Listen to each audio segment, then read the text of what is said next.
Awal-awal dulu itu jualan dikatakan begitu juga. Tuh, lihat yang dalam tanda kutip murtad itu ya.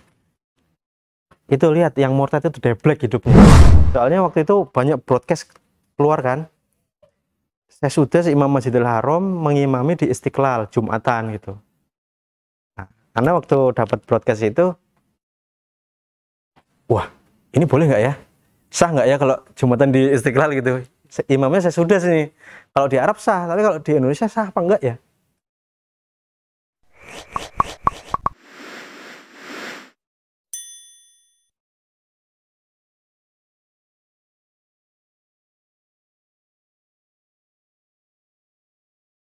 Kalau ditanya tentang kenapa bisa hijrah gitu ya. Kalau anak pribadi terpaksa hijrah. Karena dulu itu tahunya itu kita diajak sama beberapa asatidzah, terutama ya Ustadz Khalil, Ustadz Abdul Aziz. Dulu belum kenal sama Ustadz Abdullah Masud tuh. Nah, dulu itu diajak menghafalkan Quran gitu. Dan kita alhamdulillah sedikit-sedikit ikut tentang hafalan ini. Dan di situ kan banyak penjelasan-penjelasan, disisipin bab tauhid, terus bab sholat gitu. Tahu-tahu guru-gurunya di nonaktifin, terus segala kaki-kakinya istilahnya tuh, akar-akarnya tuh semua dibabat habis. Jadi kalau ditanya kenapa hijrah ya karena terpaksa, karena kita juga disikat gitu. Sebenarnya nggak ngerti ya kenapa kok orang-orang ini disingkirkan gitu. Tapi setelah itu ya baru mulai belajar. Ada Ustadz Abdul Aziz ke Jakarta karena juga udah nggak boleh ngaji di tempat yang lama gitu. Terus kan ya karena kita kan masa nggak pernah ngaji, ya udahlah ada Ustadz Abdul Aziz, akhirnya ikut gitu. Ya dari situ baru mulai belajar mengenai tauhid, terus kesalahan-kesalahan yang dilakukan orang-orang jahiliyah gitu, Masail Jahiliyah kan kitabnya. Itu pun juga sebenarnya nggak ngerti juga, karena sebenarnya sama Ustadz Abdul Aziz itu disyaratkan yang ikut kajian itu harus udah ngerti takfiri gitu. Nah, Anda kan di nonaktif tapi nggak ngerti apa-apa.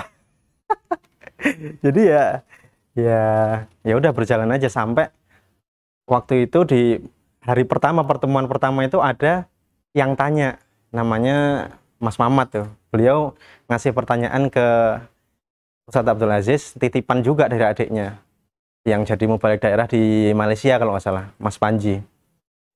Ustadz, bagaimana kalau saya kan sudah nggak takfiri, dia bilang. Terus saya mau ikut Jumatan bersama orang-orang Muslim yang ada di Masjid Jami di Malaysia gitu.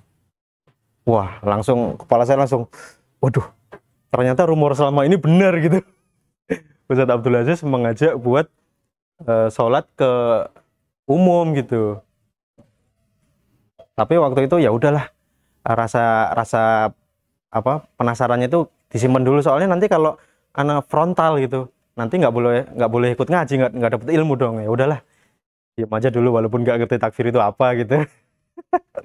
Ya alhamdulillah dari situ.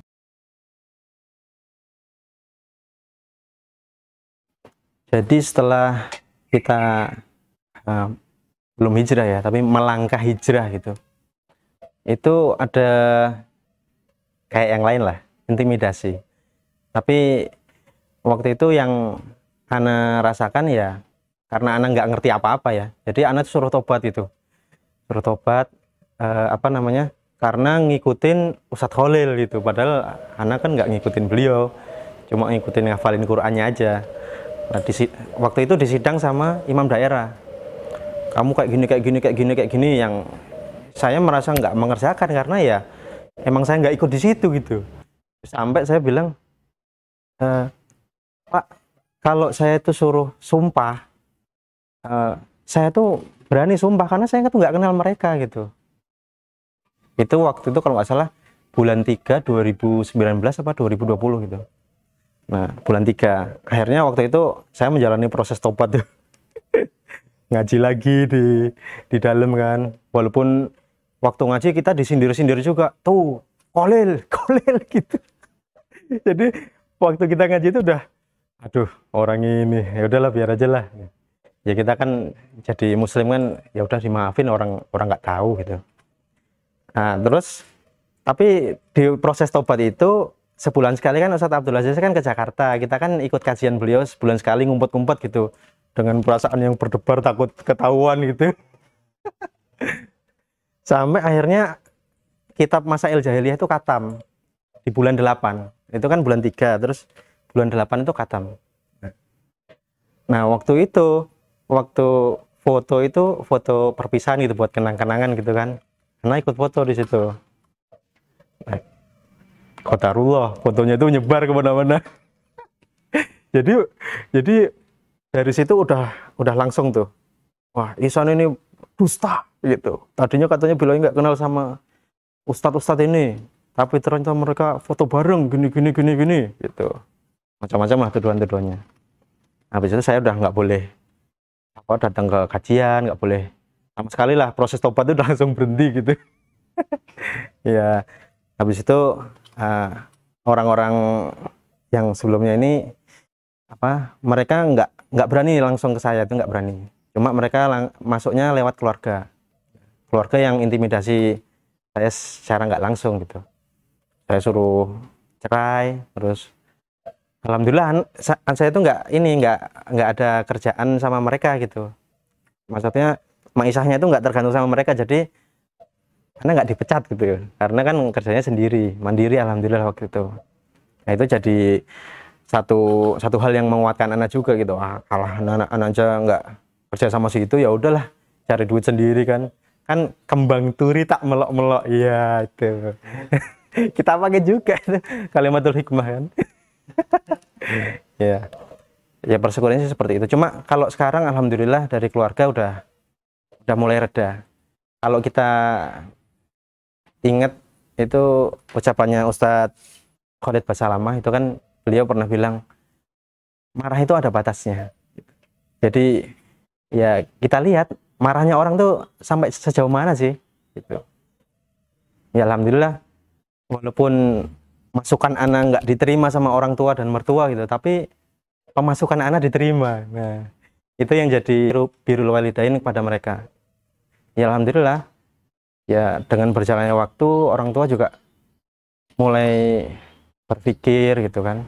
Alhamdulillah anak ini walaupun katanya seperti ini diisukan seperti ini, tapi pada kenyataannya di depan mata itu ya tetap memberi, tetap membantu yang dia bisa gitu. Ya alhamdulillah. Jadi ya walaupun kita dapat persekusi, ya kita tetap jadi muslim aja, maksudnya jadi muslim beneran gitu. Bertutur kata yang baik, nggak usah gimana, santai aja. Kalau ada ustadz yang bilang tuh, kita itu marah karena kita tuh merasa memiliki gitu. Padahal kalau kita nggak memiliki mah ya biasa aja, kayak mohon maaf ya, mobil tetangga itu Mercedes gitu, hilang gitu. Sementara motor kita itu Supra. Kalau mobil tetangga hilang kita nggak susah gitu. Kenapa?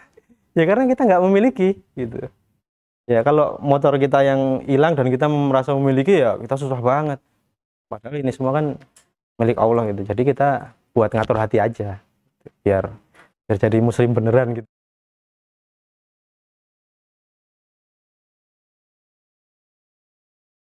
Waktu awal-awal keluar juga dibilang gitu. Jadi kebetulan ketika anak keluar dari Islam Jamaah itu, selang berapa waktu pabrik anak itu tutup, yang anak kerja di situ tutup karena pandemi.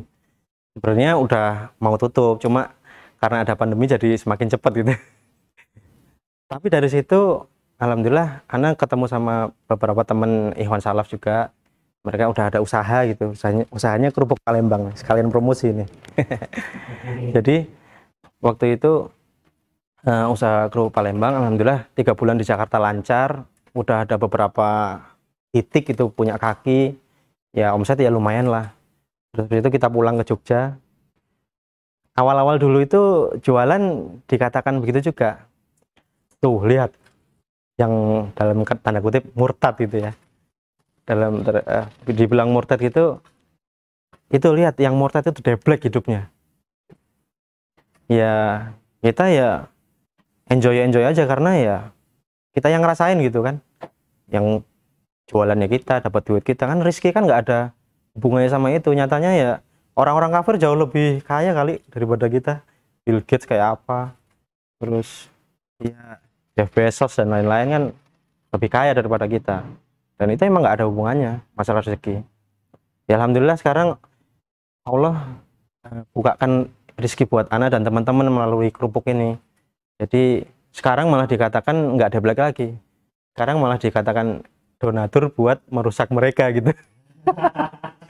Allahu Akbar.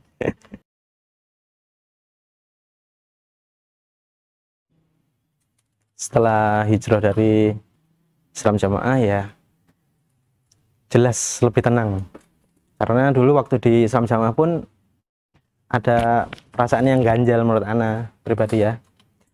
Jadi yang ganjal itu gini, kenapa kok kita selalu dibilang kita ini adalah jamaah, kita ini dibilang penghuni surga jamaah gitu kan, kenapa nggak menisbatkan dirinya sebagai muslim aja gitu, seperti yang Allah Rasul ajarkan gitu kan.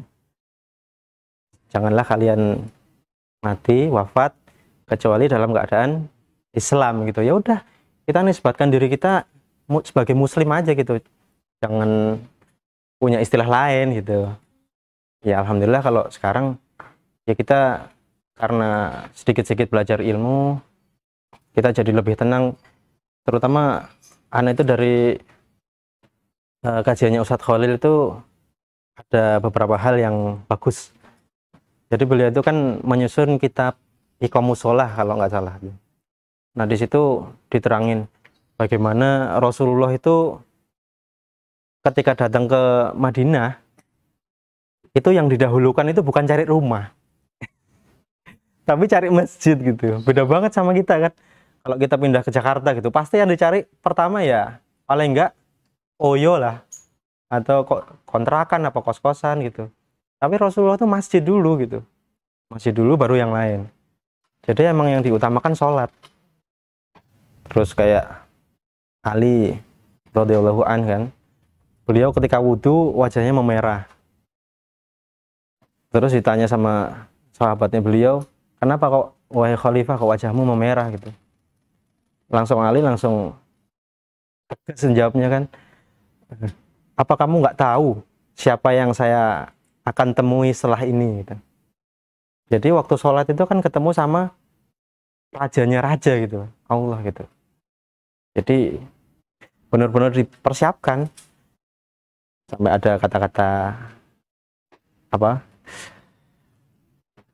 alaikum bis sakinah, kalian supaya tenang ketika ke masjid, nggak lari-lari. Ya itu banyaklah ini tentang sholat. Jadi dari situ kita lebih tenang dalam ibadah, lebih tenang dalam muamalahnya, lebih sesuai dengan apa yang digariskan Rasulullah melalui para salaf dan imam-imam madhab dan ulama yang lain gitu. Alhamdulillah.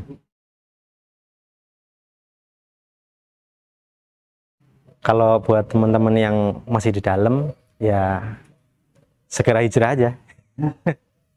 Segera hijrah aja. Ya apa ya? Kalau Rasulullah kan bilang, da' ma yaribuk ila ma la yaribuk. Tinggalkan sesuatu yang kamu ragu-ragu menuju sesuatu yang nggak ragu-ragu kayak gitu. Jadi kan soalnya beberapa teman yang dia sebenarnya udah mau hijrah, pengurus banyak loh yang mau hijrah kalau dilihat. Jadi teman-teman yang mau hijrah ini dia tanya sama temannya yang masih di dalam juga gitu. Dia salah satu public figure ya yang anak tahu ya. Dan dia jawabnya, ya udah sama aja, di luar di dalam juga sama aja, yang tapi kita tuh udah berjamaah gini-gini kan. Ya menurut anak itu suatu yang salah. Salah itu. Karena kita kan udah ragu nih di situ. Ya Rasulullah aja yang kita ikutin, kita tinggalkan aja. Kita belajar gitu. Belajar dikit-dikit, insya Allah nanti lama-lama bakal tergambarkan. oh kayak gini sebenarnya tuh gitu. Kalau sekarang dibilangin ini kayaknya mungkin ya iya nggak sih gitu kan. Sama satu lagi pesan buat teman-teman, kalau antum punya kuota gitu ya, coba lihat ini apa videonya Syekh Sudes yang waktu ngimamin di Istiqlal. Allahu Akbar, Allahu Akbar.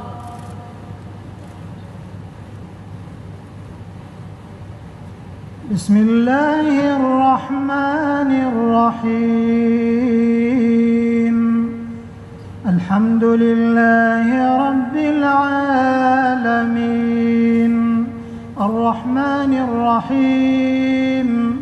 Maliki Yawmiddin. Sami'allahu liman hamidah. Rabbana walakal hamd. Allahu Akbar. Allahu Akbar. Itu gimana tuh cara sholatnya, sama nggak sama antum tuh kira-kira tuh? Itu bagus tuh. Soalnya waktu itu banyak broadcast keluar kan. Saya sudah Imam Masjidil Haram mengimami di Istiqlal Jumatan gitu. Nah, karena waktu dapat broadcast itu, wah ini boleh nggak ya? Sah nggak ya kalau Jumatan di Istiqlal gitu? Imamnya saya sudah sini. Kalau di Arab sah, tapi kalau di Indonesia sah apa enggak ya? Ya gitulah.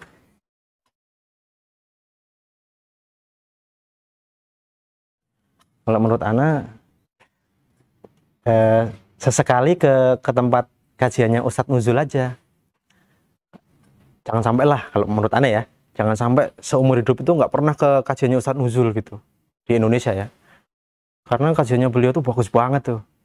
Jadi kalau antum tahu, dulu sebelum pandemi itu kajiannya jam 5. Tapi orang jam 3 udah datang. Jam 4 udah penuh, udah susah nyari tempat duduk tuh susah banget itu. Dan emang isinya tuh daging semua emang. Kayak dulu tuh salah satu yang anak inget tuh masalah dunia gitu. Beliau nerangkan dunia itu kan diibaratkan sebagai kambing yang bangkai kambing yang udah busuk gitu. Kita waktu dulu kerja tanggal 25 itu sama aja kayak dapat bangkai kambing yang dikasih pita. Nah, kita tuh rebutan sama temennya, sikut-sikutan gitu kan. Datang pagi, pulang malam, ninggalin segala macem. Kadang-kadang kita sholat aja sampai mundur-mundur itu buat demi ini doang gitu. Namanya kambing yang bangkai tadi. Bahkan kadang-kadang kita dapat 2 kambing gitu, 2 kali gaji. 2 bangkai, dan kita bangga itu. Kita gendong, kita bawa pulang. Bangga banget itu. Ya itu bagus lah pokoknya. Kajiannya beliau itu banyak membuka mata gitu. Mind blowing lah, mind blowing banget. Kalau Anda sarankan ya sesekali lah. Kalau dari Jogja juga nggak apa-apa kita nyewa mobil apa-apa gitu ke sana kan. Nanti nyewa tempat di sana, nanti kajian, terus jalan-jalan bentar Jakarta pulang. Sesekali aja. Buat ngerasain gimana sih atmosfernya jadi tolib gitu. Nah itu mantep banget tuh. Saya dikucilkan sama keluarga saya, sama keponakan saya, sama adik-adik saya gitu. Sama teman-teman saya juga, semua nomor saya diblok sama mereka. Mula-mula sih saya sedih ya. Sedih kok gini ya perlakuannya, kok gini ya gitu. Tapi setelah saya pikir-pikir lagi, buat apa saya sedih gitu kan. Orang juga saya nyari makan sendiri. Saya nggak juga minta makan sama mereka gitu kan. Terus apalagi setelah saya tuh sering ikut kajian-kajian, kalau kita namanya jamaah itu sendiri, ya kita tetap jamaah gitu loh. Dimanapun kita berada itu, ya kita tetap jamaah walaupun kita sendiri gitu.